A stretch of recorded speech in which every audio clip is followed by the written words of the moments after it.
முடிச்சுட்டாங்க போங்க மக்களே, முடிச்சுட்டாங்க போங்க. என்ன மக்களே, வீட்டுக்குள்ள நெக்லஸ் ஆட்டையே போடுறாங்க பாருல, மொத்த வீட்டையும் கொளுத்திட்டாங்க போலயா. முக்கியமா வினோத் கிட்ட ஒண்ணு கேட்கணும். ஏன்னா எப்பவுமே வீட்டுக்குள்ள ஏதாவது டாஸ்க் கொடுத்தா அந்த டாஸ்க்கை நல்லபடியா தான் ப்ளே பண்ணுவீங்க. ஏன்னா இந்த டாஸ்க்ல மட்டும் மெண்டல் மாதிரியா பண்ணீங்க? ஒருவேளை மன வருத்தத்துல இருந்தீங்களோ? 2 நாளா டாஸ்க்கை சரியா விளையாட முடியல, நெக்லஸ் பக்கத்துல போக முடியல, இந்த மன வருத்தம் வந்து உங்களை இந்த மாதிரி விஷயங்களை செய்ய வச்சுச்சா? இல்ல நான் தெரியாம கேட்கிறேன். ஏன்னா இந்த டாஸ்க்ல இவ்வளவு பெரிய பஞ்சாயத்து வந்ததுக்கு முக்கிய காரணமே வினோத் தான். அவர் தான் முதல் பிசிக்கல் வயலன்ஸை வீட்டுக்கு ஆரம்பிச்சாப்ல. அதுக்கப்புறம் தான் வீட்டுக்குள்ள பஞ்சாயத்து பெருசா வெடிச்சு வீடு மொத்தமா பத்தி எரிஞ்சிட்டு, நீங்களே ஒரு ப்ரோமோ பார்த்திருப்பீங்க. வீட்டுக்குள்ள நம்ம காமு மாமாவும் வினோத் அவர்களும் அந்த நெக்லஸை ஆட்டைய போடுற மாதிரி ஒரு ப்ரோமோ பார்த்திருப்பீங்களா? அங்கதான் இந்த விஷயங்கள் ஸ்டார்ட் ஆகுது. அதுக்கு முன்னாடியே வீட்டுக்குள்ள அந்த நெக்லஸ் ஆட்டைய போடுறதுக்கு அந்த நெக்லஸை சுத்தி தான் நின்றுட்டு இருந்தாங்க. ஓகேவா? சுத்தி வந்துட்டு இருந்தாங்க. அப்படி இருக்கும்போது கரெக்டா பிக் பாஸ் என்ன பண்ணிட்டாருன்னா டாஸ்க் லெட்டரை உள்ள அனுப்பிட்டாரு. அப்ப விக்ரம் அவர்கள் இந்த டாஸ்க் லெட்டர் எடுத்துட்டு வந்து எல்லாருமே லிவிங் ஏரியா கூப்பிட்டாப்ல. அப்ப எல்லாருமே லிவிங் ஏரியாக்கு வராங்க. வரும்போது இந்த டீம் வந்து பிளான் போட்டே வராங்க. எப்படியாச்சும் தூக்கணும்னு சொல்லிட்டு பிளான் போட்டே வராங்க. பிளான் போட்டு வந்த டீம் என்ன பண்ணுச்சுன்னா அப்படி உட்கார்ந்துட்டு இருந்தாங்க. விக்ரம பொறுத்தவரைக்கும் இந்த லெட்டரை வாசிக்க அப்பதான் ஆரம்பிச்ச அடுத்த செகண்டே வினோத் ஒரு பெட்ஷீட்டை தூக்கிட்டு ஓடுறாரு. கடகடன்னு ஓடுறாரு. இதுல பெரிய சிரிப்பு என்னன்னா, அந்த மனுஷன் அந்த சோஃபா விட்டு இறங்குற பேர்ல பொத்துன்னு விழுந்தோன்னே எல்லாரும் அந்த மனுஷனை எட்டி பார்த்தாச்சு. ஓகேவா? எல்லாருமே திரும்பி பார்த்துட்டு இருக்காங்க. அந்த டைம்ல அந்த மனுஷன் எந்திரிச்சு வேகமா ஓடி போயிட்டு பெட்ஷீட் இப்படி தூக்கி பிடிச்சிட்டு உள்ள நம்ம காமு மாமா வினோத் அந்த செயின் எடுக்காங்க வரல உருட்டிட்டு இருக்காங்க. அப்படி உருட்டிட்டு இருக்கும் போது செயின் கீழே விழுந்துட்டு, இது நம்ம ப்ரோமோல கூட பார்த்திருப்போம். செயின் கீழே விழுந்துட்டு அப்ப நம்ம சுபிக்ஷா அந்த செயின் மேல படுத்துட்டாங்க. பட் காமு மாமா பொறுத்தவரைக்கும் அவர் கையில தான் செயின் இருக்கதா நினைச்சிட்டு அவர் ஒரு ஃபேக்கான செயினை தூக்கிட்டு ஓடுறாரு. கிடுகிடுன்னு ஓடுறாரு. ஓடி போனவர் ஃபேக்கான செயினை தூக்கி வெளியே வீசுறாரு. இதுல பெரிய சிரிப்பு என்னன்னா, அங்க செயின் இந்த டீம் கிட்ட இருக்கு. ஓகேவா? டிக்கெட்ல சபரி வேற எப்பவும் போல நான் இந்த ஆட்டத்தில் இருக்கேன்ப்பா என்னைய சேர்த்துக்கோங்க அப்படின்ற மாதிரி அவர் கையில சங்கிலி இருக்க மாதிரி ஒரு நாடகத்தை போட்டாரு. இங்கதான் விஷயங்கள் ஆரம்பிக்குது. ஏன்னா அவர் கையில செயின் இருக்க மாதிரி காமிக்கிறார். அப்ப அமித் என்ன பண்றாருன்னா, உங்ககிட்ட செயின் இருக்கான்னு சொல்லிட்டு அமித் ஒரு முக்கில வச்சு மறிக்கிறார். ப்ரோமோல பார்த்திருப்பீங்க. முக்கில வச்சு மறிக்கார தவிர அந்த மனுஷன் பிடிக்கல. ஓகேவா? மறிக்கலாம், பிடிக்க தான் கூடாது. ஓகேவா? இந்த டாஸ்க் படி யாரையுமே பிடிச்சி இழுக்கிறதோ இந்த மாதிரி விஷயங்கள் தான் பண்ணக்கூடாது. அப்ப அமித் சபரியை லாக் பண்றாரு. இது கடல போன வினோத் ஒரு மாதிரி அமித்தை போட்டு அடிக்கிறார். ப்ரோ அமித்தை போட்டு ஒரு மாதிரி டிம்முன்னு அடிக்கிறது, சட்டையை பிடிச்சி இழுத்து கிழிக்கிறதுன்னு சொல்லிட்டு ஏதேதோ பண்ணிட்டு இருக்காரு. ப்ரோ என்ன ஆச்சுன்னு தெரியல அந்த மனுஷனுக்கு. லிட்டரலி அமித்துக்கான ட்ரெஸ்லாம் இதுல உடஞ்சி கிழிஞ்சிட்டு. ஓகேவா? ஒரு சைடு கிழிஞ்சு தொங்கிட்டு இருக்கு. இவ்வளவு விஷயத்தையும் பண்ணிட்டு நீங்க மட்டும் எங்களை அந்த ரூம்குள்ள போட்டு அடைச்சிங்கல்ல, நாங்க இப்படித்தான் பண்ணணும்னு சொல்லிட்டு ரூம்குள்ள போட்டு அடைச்சதையும் இவர் சண்டைக்கு போனதையும் நியாயப்படுத்தி பேசிட்டு இருக்காங்க. ப்ரோ இது எப்படிங்க சேர்த்து வச்சு பேச முடியும்? ரூம்குள்ள போட்டு அடைச்சதும் இங்க ஒருத்தரை பிடிச்சி அடிக்க போனது கரெக்டாங்க. லிட்டரலி அமித் இவர் அடிக்க போனார். ஒரு மாதிரி டிம்முன்னு குத்திட்டு சட்டை கிட்டலாம் பிடிச்சி இழுத்துட்டு எதோ பண்ணிட்டு இருந்தாரு. அமித் நினைச்சிருந்தா அந்த இடத்துல பிடிச்சி தள்ளியே விட்டுருப்பாரு, போ அந்த பக்கம்னு சொல்லிட்டு. ஆனா அந்த மனுஷன் பண்ணல. ஏன்னா பண்ணா அது கண்டிப்பா சண்டையில போய் முடிஞ்சிரும். அமித் தள்ளி விட்டா வினோத் சும்மா இருக்க மாட்டாரு. கண்டிப்பா அவரும் ஏறிட்டு வருவாரு. சோ கண்டிப்பா அது சண்டையில போய் முடியும்னு சொல்லிட்டு அமித் தள்ளி விடல. சோ கடைசில தான் தெரிய வருது இவங்ககிட்ட செயின் இல்லைன்னு சொல்லிட்டு. அப்ப இந்த டீம் கிறுக்காயிச்சு. ஆஹா இவ்வளோ பஞ்சாயத்து பண்ணி நம்மகிட்ட செயின் கிடைக்கலன்னு சொல்லிட்டு கிறுக்காயிட்டாங்க. ஏன்னா இந்த டீமை பொறுத்தவரைக்கும் எல்லாருமே ஜெயில தூக்கி போடணும்னு சொல்லிட்டு ஜெயில்னு போட்டு கத்திட்டு இருக்காங்க. இப்படி கத்திட்டு இருக்கும் போது வினோத் கூட கொஞ்சம் கிறுக்காயிட்டார். ஏய் நம்ம டீம்ல தான் எவனோ ஒருத்தன் உதவி பண்ணிருக்கான்டா, நம்ம டீம்ல தான் எவனோ ஒருத்தன் அந்த செயினை எடுத்து கொடுத்துட்டான்டான்னு சொல்லிட்டு சொந்த டீமே சந்தேகப்பட்டு இருக்காரு. அதாவது சபரிய சந்தேகப்பட்டு இருக்காப்ல. இதுல காமு மாமா தான் அந்த செயினை கீழே போட்டாப்ல. அந்த கண்ணே தெரியாம இவனை சபரியை போட்டு சந்தேகப்பட்டு இருக்கானு. அப்புறம் சபரி குறுக்க வந்து நான் பண்ணேன்னு பார்த்தியா, நீ தேவையில்லாம பேசாதுன்னு சொல்லிட்டு சபரி டென்ஷனாகி கிடந்து கத்திட்டாப்ல. இதுல ஒரு மாதிரி அந்த முதல் ரவுண்டை முடிச்சிட்டாங்க. இதுக்கேட்ல பிரச்சனை வர கடுப்பானாரு. அமித்து போட்டு கிழிச்சு நட்டிட்டாரு வினோத்தை. என்ன நீ நினைச்சிட்டு இருக்க, டாஸ்க் அடைச்சனா ஒரு மாதிரி பிசிக்கலி வயலன்ஸ் பண்ணிட்டு இருக்கேன்னு சொல்லிட்டு அமித்து போட்டு பொழந்துட்டாரு. குறுக்க போன நம்ம பிரச்சனும் வினோத்தை ஒரு மாதிரி மோதிக்கிறாங்க. இப்படி 2 பேரும் அடிக்க போற மாதிரி மோதிக்கிறாங்க. ஏதோ பண்ணிட்டாங்க. ஓகேவா? முதல் ரவுண்டை முடிச்சாச்சு. அப்ப முதல் ரவுண்ட் அது ஆக்சுவலா அது ரெண்டாவது ரவுண்ட்லாம் போகும்னு எனக்கு தெரியவே தெரியாது. ஒரு தடவை ட்ரை பண்ணிட்டான்ல, இதுக்கப்புறம் ட்ரை பண்ண மாட்டானோன்னு பார்த்தா அங்க அந்த டீமை செயினை வைக்க சொல்றாங்க. ஆனா அந்த டீம் என்ன பண்ணுது, செயினை வைக்க முடியாது.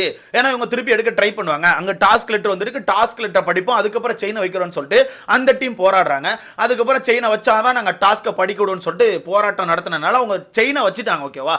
முதல் ரவுண்ட்ல காப்பாத்தின செயினை தூக்கி அங்க வச்சுட்டு எல்லாரும் இங்க வந்து உட்கார்ந்தாச்சு. திருப்பி அந்த டாஸ்க் லெட்டரை படிக்க போறாங்க. அதுக்கடல திருப்பி வினோத் ஓடுறாரு. முதல் ரவுண்ட்லயாச்சும் பெட்ஷீட்டை தூக்கிட்டு ஓடினார். ரெண்டாவது ரவுண்ட்ல பெட்ஷீட்டே இல்லாம ஓடுறாரு. பெட்ஷீட்டே இல்லாம ஓடி பக்கத்துல போய் அங்க இருந்த பெட்ஷீட்டை தூக்க ட்ரை பண்றாரு. இதுக்கிடையில வினோத் திருப்பி ஓட ஆரம்பிச்சோன்னே டக்குன்னு இங்க இருந்து சுபிக்ஷா அரோரா இவங்க 2 பேரும் பக்கத்துல போயிட்டாங்க. ஓகேவா? டப்புன்னு பக்கத்துல போயிட்டாங்க. 2 பேரும் பக்கத்துல போறாங்க. இவர் பெட்ஷீட்டை தூக்குறாரு. டப்புன்னு அரோரா கீழே விழுந்துறாங்க. அரோரா கீழே விழுந்தா இவர் பெட்ஷீட்டை தூக்கும் போது அந்த டேபிளுமே சரிஞ்சிட்டு, அப்ப செயினும் கீழே விழுந்துட்டு. அப்ப அரோரா என்ன பண்ணிட்டாங்கன்னா செயினை கரெக்டா கையில எடுத்துட்டாங்க. ஓகேவா? அப்ப பக்கத்துல போன சுபிக்ஷாவும் அங்கேயே கீழே விழுந்து 2 பேரும் கீழே கிடக்காங்க அந்த செயினை பாதுகாக்கிறதுக்கு. இதுல வினோத் வினோத் என்ன பண்றாரு தெரியுமா, செயின் போச்சு, அப்ப ரெண்டாவதோட ட்ரை பண்ணது போச்சான்னு சொல்லிட்டு அந்த மனுஷன் ஒரு மாதிரி கிறுக்காயி அந்த பெட்ஷீட் அந்த பொண்ணுங்க மேல போட்டு ஒரு மாதிரி இப்படி அமுக்குறாரு. அதை லைவ் பார்த்தவங்க மட்டும் தான் தெரியும், லைவ் பார்க்காம தயவுசெய்து யாரும் வந்து பேசாதீங்க. பெட்ஷீட்டை மேலே போட்டு ஒரு மாதிரி கையை போட்டு இப்படி ஒரு மாதிரி புஷ் பண்ணுறேன். அந்த பக்கம் வந்து நம்ம காமு மாமா அவரும் ஒரு பெட்ஷீட்டை தூக்கி போட்டு ஒரு மாதிரி புஷ் பண்ணிட்டு இருக்காரு. ரெண்டு பேரும் சேர்ந்து ஒரு மாதிரி பெட்ஷீட்டை மேலே போட்டு அமுக்குறாங்க. இதுக்கிடையில வந்து பிரஜன் தான் பிடிச்சி இப்படி தள்ளுறாரு. பிரஜன் தான் தள்ளி இந்த ரெண்டு பேரும் காப்பாற்ற ட்ரை பண்றாரு. இங்க பிரஜனாச்சும் வினோத் அவர்களை இப்படி தள்ள தான் செய்யறாரு, ஓகேவா. ஆனா இதுக்கு இடையில வந்து சாண்ட்ரா என்ன பண்ணாங்க தெரியுமா, பிரஜனோட சட்டையை பிடிச்சி வாடா பின்னாடி அப்படின்னு சொல்லி சட்டையை பிடிச்சி ஒரு மாதிரி இழுக்காங்க. ப்ரோ இதெல்லாம் கரெக்டா? இதெல்லாம் கரெக்டா? இதே வேற யாராச்சும் வேற யாருக்கா பண்ணியிருந்தா நீங்க சும்மா இருப்பீங்களா? இருக்க மாட்டீங்கல்ல. இது எந்த வகையில் நியாயம்? அமித்தோட சட்டையை பிடிச்சி பின்னாடி இழுன்னு இழுத்துட்டு இருக்காங்க. இதுல அந்த ரெண்டு பொண்ணுங்களும் உள்ள அமிங்கிச்சு, ஓகேவா. சுபிக்ஷா டென்ஷனாகி கிடந்து கத்துது. சுபிக்ஷா தேவையில்லாம வார்த்தை விட்டா அந்த வார்த்தை எனக்கு தெரிஞ்சு சாட்டர்டே சண்டே அட்ரஸ் பண்ணப்படும் நான் நினைக்கிறேன். சுபிக்ஷா டென்ஷன் ஆகி, என்ன நீங்க மனுஷனா நீங்களாம், நாய் மாதிரி விளையாடாத, நாயடா நீங்கன்னு சொல்லிட்டு ஒரு மாதிரி நாயின்னு சொல்லிட்டு வினோத்தை பார்த்து நாயின்னு வார்த்தை விட்டுட்டே இருக்கு அந்த பொண்ணு. ஏன்னா அந்த பொண்ணு உள்ள அமிங்கிச்சு. இதுல காமு மாமா குறுக்க போய் அவருக்கும் அடிபட்டுச்சு. அவருக்கும் பெருவரில் ஆணி இறங்கிட்டு போல அவருக்கும் அடிபட்டுட்டு மொத்தத்துல அந்த டாஸ்கை விளையாடினா எல்லாருக்கும் அடி. எப்படி அந்த டாஸ்க்குள்ள, அதாவது அந்த டாஸ்க்கு உள்ள நின்ன ஆட்கள் எல்லாருக்குமே அடிபட்டுருக்கு. இதுல அரோரா கீழே உட்காந்து ஏன்டா இப்படி மேலே போட்டு அமுக்குறீங்கன்னு சொல்லிட்டு அரோரா கேட்குறாங்க, சுபிக்ஷா கேட்குறாங்க. இதை நம்ம வியானா பாருலாம் பார்த்து சிரிச்சிட்டு இருக்காங்க. ஏன்னா அவங்கள பொறுத்த வரைக்கும் இந்த மாதிரி கேம்குள்ளே வரமாட்டாங்கல்ல. ஏன்னா அவங்களுக்கு பிரச்சனை கிடையாது. அவங்க பாட்டு ஜாலியாக சைடில் உட்காந்துட்டு குறை பாட்டு மட்டும் பாடுவாங்க. அந்த வகையில் அவங்க எப்பவும் போல வெளியே உட்காந்து குறை பாட்டு பாடிட்டு இருக்காங்க. இது அரோரா என்ன பண்ணுறாங்கன்னா, நெக்லஸை தர முடியாது, செயினை தர முடியாது, டாஸ்க் ஆரம்பிங்க, டாஸ்க்கை பார்த்துக்கலாம், செயின் எல்லாம் தர முடியாதுன்னு சொல்லிட்டு அரோரா ஒரு மாதிரி கடுப்பாய் கத்துறாங்க. இதுக்கிடையில பாரு போயிட்டு அரோரா செயினை வைன்னு சொல்லிட்டு அடுத்த ரவுண்டுக்கு ரெடி ஆகுறாங்க. இங்க நம்ம அரோரா வந்து பார்வை போட்டு பொழந்துட்டாங்க. வைக்க முடியாது, நீ சொன்னா வைக்கணுமா, கிளம்பு, நீ சொன்னா வைக்கணுமா, சும்மா இஷ்டத்துக்கு கத்திட்டு இருக்காத, கிளம்பு அப்படின்னு சொல்லிட்டு அரோரா பார்வை போட்டு பொழந்துட்டாங்க. பட் இருந்தாலும் பாரு அந்த செயினை வச்சாதான் முடியும்னு சொல்லிட்டு நின்று போராடிட்டு இருக்காங்க. இன்னும் போராடுறாங்க, செயினை வைன்னு சொல்லிட்டு நின்று போராடிட்டு இருக்காங்க. ஆனா இங்க யாரும் விடுற மாதிரி தெரியல, செயினை கொடுக்குற மாதிரி இல்லை. இதுக்கு இடையில கேப்ல நம்ம காம மாமா திருப்பியும் செயினை பிடிச்சி இழுக்க ட்ரை பண்ணியிருக்காரு. அப்போ மேல அந்த ஆரத்துக்கான கயிறு எடுத்துட்டு வெறும் ஆரம் மட்டும் தான் கையில இருக்கு, ஓகேவா. வெறும் ஆரத்தை மட்டும் கையில வச்சிருக்காங்க. அப்போ வைக்க முடியாது, நாங்க கையில வச்சுக்கிறோம் அப்படின்னா இவங்க ஏத்துக்கவே மாட்டேங்காங்க. வைன்னு கத்துறாங்க. இந்த பக்கம் பார்த்தா பாரு கடந்து கத்துறாங்க, அந்த பக்கம் அரோரா மொத்த வீடும் கடந்து கத்திட்டு இருக்கு. மொத்த வீடும் கடந்து கத்துது. இதுல நம்ம வினோத் பிரச்சனை ரெண்டு பேரும் மோதுறாங்க. அப்படின்னு சொல்லிட்டு சண்டைக்கு போற மாதிரி ரெண்டு ஒரு மாதிரி முட்டிக்கிட்டே இருக்கு. ஏன்னா வினோத் ரொம்ப வார்த்தை விட்டாரு ப்ரோ. வினோத் வார்த்தை விட்டது மட்டும் இல்லாம ரொம்பவே ஒரு மாதிரி பண்ணாரு. ஏன்னா அவருக்கான செயின் போயிடுச்சு, அவரால் ட்ரை பண்ணி எடுக்க முடியலன்னு சொல்லிட்டு அந்த மனுஷன் கடுப்பாயிட்டு, நீங்களாம் டம்மிடா, மொக்காட்டோண்டா, நீலாம் பேசுறான்னு சொல்லிட்டு ஒரு மாதிரி ட்ரிகர் பண்ணி கத்திக்கிட்டே இருக்காரு. இதுல பிரஜனும் வினோத்தும் ஒரு மாதிரி அடிச்சுக்கிற மாதிரி மோதிக்கிட்டாங்க. நான் நினைச்சேன் ரெண்டும் அடிச்சுட்டு உருண்டுறோன்னு சொல்லிட்டு அந்த அளவுக்கு போயிட்டாங்க. பிரஜன்லாம் டென்ஷன் ஆயிட்டாரு, சொப்பிலாம் கலந்துட்டு அடிச்சு பாரு நிக்காரு. வினோத்தை பொறுத்தவரை நீ அடிச்சு பாரு நிக்காரு. ரெண்டும் மோதிட்டு நிக்குது, ரெண்டும் பயங்கரமா மோதிட்டு நிக்குது. இதுக்கெல்லாம் சாண்ட்ரா நல்லா சைட்ல ஏற்றி விட்டுட்டு அமைதியா உட்காந்துருக்காங்க. இதுக்கெல்லாம் நம்ம வியானா அங்க ரெண்டு பொண்ணுங்க அடிபட்டு இருக்கு, அந்த விஷயத்தெல்லாம் பேசாம செயினை வைக்க சொல்லுங்க. எச்சத்தனமா இல்ல இந்த வியானாக்கெல்லாம்? இது எச்சத்தனமா இல்ல? வீட்டுக்குள்ள ரெண்டு பொண்ணுங்க அடிபட்டு இப்படி பேசுறேன்னா எதுக்கு நீலாம் பேசுற? இதுக்கு முன்னாடி இந்த மாஸ்க் டாஸ்க்ல உன் மேல ரெண்டு பொண்ணுங்க விழுந்தப்பா, ஐயோ என் வயிற்றுல விழுந்துட்டாங்க, வயிறு அமிக்கிட்டா, கெமி அமிக்கிட்டா அப்படின்னு சொல்லி கத்துனீங்கல்ல. அப்போ ஒரு சண்டையை போட்டீங்களா, அது மட்டும் உங்களுக்கு நியாயமா இருந்துச்சா? அப்போ ஒரு கத்தி ஒரு டிராமா போட்டீங்களா, அப்போ மட்டும் உங்களுக்கு நியாயமா இருந்துச்சா? அப்போ உங்க வயிற்றுல யாரோட முட்டும் படவே இல்லை, நீங்களே டிராமா கிரியேட் பண்ணீங்க. அப்போ உங்களுக்கு நியாயமா இருந்துச்சுன்னா இப்போ அந்த பொண்ணுங்க மேல உண்மையா விழுந்திருக்காங்க. உடனே வியானா உட்காந்துட்டு யாரும் மேல விழல, சுபிக்ஷா மேல அரோரா தான் விழுந்தாங்க, நான் பார்த்தேன்னு சொல்லிட்டு கேவலமா ஏதாவது பண்ணாதம்மா. அதாவது கேமரால வரணும்னு சொல்லிட்டு இந்த கேமரா பார்த்து எச்சத்தனமா இதை வேலையை பார்த்துட்டு இருக்காது, வேலையை பார்த்துட்டு இருக்காது, சரியா? அங்க யார் விழுந்தா எவர் விழுந்தா உனக்கு தெரியுமா? ரெண்டு பேரும் பெட்ஷீட்டை போட்டு மூடுறாங்க. ரெண்டு பேர் பெட்ஷீட் போட்டு மூடினது நம்ம காமு மாமா அண்ட் நம்ம வினோத் ரெண்டு பேரும் தான் கையில பெட்ஷீட் வச்சு மூடுறாங்க. அப்படி இருக்கும்போது யார் மேல விழ முடியும்? ரெண்டு பேரும் அட் அ டைம்ல கீழே உட்கார்ந்துருக்காங்க. யார் மேல எப்படி விழ முடியும்? என்ன கதை இதெல்லாம் என்ன கதை? தேவையில்லாம உட்காந்து அந்த விஷயத்தை சமாளிக்கிறதுக்கு அவங்க மேல விழுந்தாங்க, இவங்க மேல விழுந்தாங்க, ஏதோ பண்ணிட்டு இருக்காங்க ப்ரோ. மொத்தத்துல வினோத் கிறுக்காயிட்டார். செயின் கிடைக்கல, செயின் எடுக்க முடியல, என்ன பண்ணன்னு தெரியாம வினோத் கிறுக்காய் கடந்து கத்துறாரு. கடைசியில அந்த செயினை வைக்க முடியாதுன்னு சொல்லிட்டு அவங்க செயினை கைக்குள்ளே வச்சுக்கிட்டாங்க. அப்போ திருப்பி நம்ம விக்ரம் என்ன பண்றாருன்னா அந்த டாஸ்க் லெட்டரை படிக்க போறாரு. அப்படியே டாஸ்க் லெட்டர் படிக்க போறாரு. படிக்க போகும்போது இங்க ஒரு 3 வந்து மெண்டல் ஆயிட்டு. யாரு? நம்ம காமு மாமா, பாரு, அடுத்து நம்ம வினோத், 3 கடந்து டாஸ்க் லெட்டர் படிக்க விடாம சொல்லி ஆடிட்டு இருக்கு.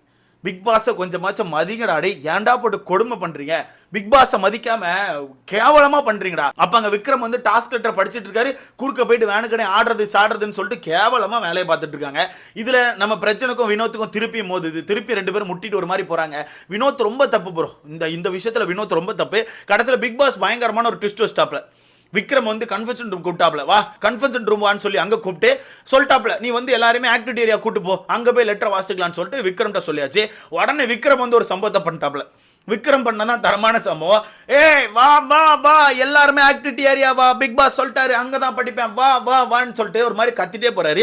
அப்ப பாரு, வரமுடியே நகையை வச்சாதான் நாங்க வருவோம், நகை அங்க இல்லைன்னா நாங்க வர முடியாதுன்னு சொல்லிட்டு கடந்து கத்துறாங்க. அப்படியே கடந்து கத்துறாங்க, நகை இல்லாம வர முடியாதுன்னு சொல்லிட்டு. இதுல விக்ரம் டப்புன்னு வந்தா வா இல்லைன்னா சாவு, இது பிக் பாஸ் சொன்ன விஷயம், கேட்கணும்னா கேளுல கடந்து சாவுன்னு சொல்லிட்டு வார்த்தை விட்டு போயிட்டாரு. உடனே வியானா அந்த வார்த்தையை பிடிச்சாச்சு. இவங்க எப்படி சாவுன்னு சொல்லலாம், இவங்க எப்படி நாயின்னு சொல்லலாம், இதெல்லாம் ஒரு டாஸ்கா, இதெல்லாம் ஒரு இதா, ஏன் இப்படி பண்றாங்கன்னு சொல்லிட்டு வியானா அந்த விஷயத்தை பிடிச்சி வச்சு அடுத்து சண்டே போட ட்ரை பண்ணிட்டு இருக்காங்க. இதுல விக்ரம் சாரி கேட்டார். விக்ரம் பேசினது தப்பு தான், கண்டிப்பா சாட்டர்டே சண்டே அட்ரஸ் பண்ணுவாங்க. பட் விக்ரம் வந்து சாரி கேட்டார். அந்த இடத்துல விக்ரம் வந்து சொல்லிட்டாரு, சாரி நான் ஏதோ கோவத்தில் எல்லாரையும் பார்த்து சொல்லிட்டேன், மன்னிச்சுக்கோன்னு சொல்லிட்டு. இருந்தாலும் வீட்டுக்குள்ள முக்காவாசி கிறுக்காயிடுச்சு, முக்காவாசி கிறுக்காய் நம்மளால முடியலேன்னு சொல்லிட்டு ஏதேதோ பண்ணிட்டு இருக்காங்க ப்ரோ, ஏதோ பண்றாங்க, பார்க்கவே கன்றாவியா இருந்துச்சு. ஏதோ சாண்ட்ரா நல்லா ஏற்றி விட்டுட்டு புருஷன்ட்ட போயிட்டு இப்படி வார்த்தை விடாத, இப்படி பண்ணாத சும்மாரு அப்படிங்கிற உடனே பிரச்சனை, இது வந்து பர்சனலாக போகுது நான் விட மாட்டேன்னு சொல்லிட்டு அவர் கத்துறாரு. உடனே இங்க இருந்து சாண்ட்ரா இது பர்சனலாலாம் போல, நீ தேவையில்லாம பண்ணாதுன்னு சொல்லிட்டு அவர் 2 பேரும் மாற்றி கத்திட்டே இருக்காங்க. 2 பேரும் மாற்றி கத்துறாங்க. இதுல வந்து பிரச்சனை முடிவு பண்ணிட்டாரு, தனியாக தான் கேம் பண்ணோம், இவ பக்கத்திலே போகக்கூடாதுன்னு சொல்லிட்டு அந்த மனுஷன் முடிவு பண்ணிட்டாரு.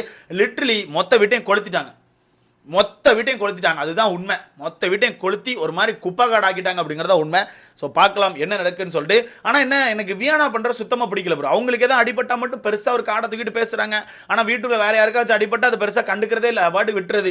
மொத்தத்தில் என்ன பொறுத்தவரை சுபிக்ஷா, அரோரா, இப்போ அந்த பக்கம் பிரச்சனை, இவங்களாம் மாஸ்க் காட்டிட்டாங்க. திவ்யா எல்லாம் மாஸ்க் காட்டிட்டாங்க. வினோத் சூப்பராக ட்ரை பண்ணார், குறையா சொல்ல மாட்டேன், வேற லெவலில் ட்ரை பண்ணார். ஏன்னா அந்த டீம்ல யாருமே ட்ரை பண்ணல, அந்த மனுஷனாச்சும் ட்ரை பண்ணார். ஆனால் என்ன வார்த்தைகள் ஃபிசிக்கலி ஒரு மாதிரி வயலன்ஸ் பண்ணுது, இந்த விஷயங்கள் ரொம்ப தப்பு. ஸோ இது சாட்டர்டே சண்டே அட்ரஸ் பண்ணுவாங்க நான் நினைக்கிறேன். ஸோ வெயிட் பண்ணி பார்க்கலாம். இதை பார்க்கும்போது உங்களுக்கு எப்படி ஃபீல் ஆச்சு, எந்த டீம் மேலே தப்பு இருக்க மாதிரி நீங்கள் நினைக்கிறீங்க, மறக்காம கமெண்ட்ல போடுங்க. அடுத்த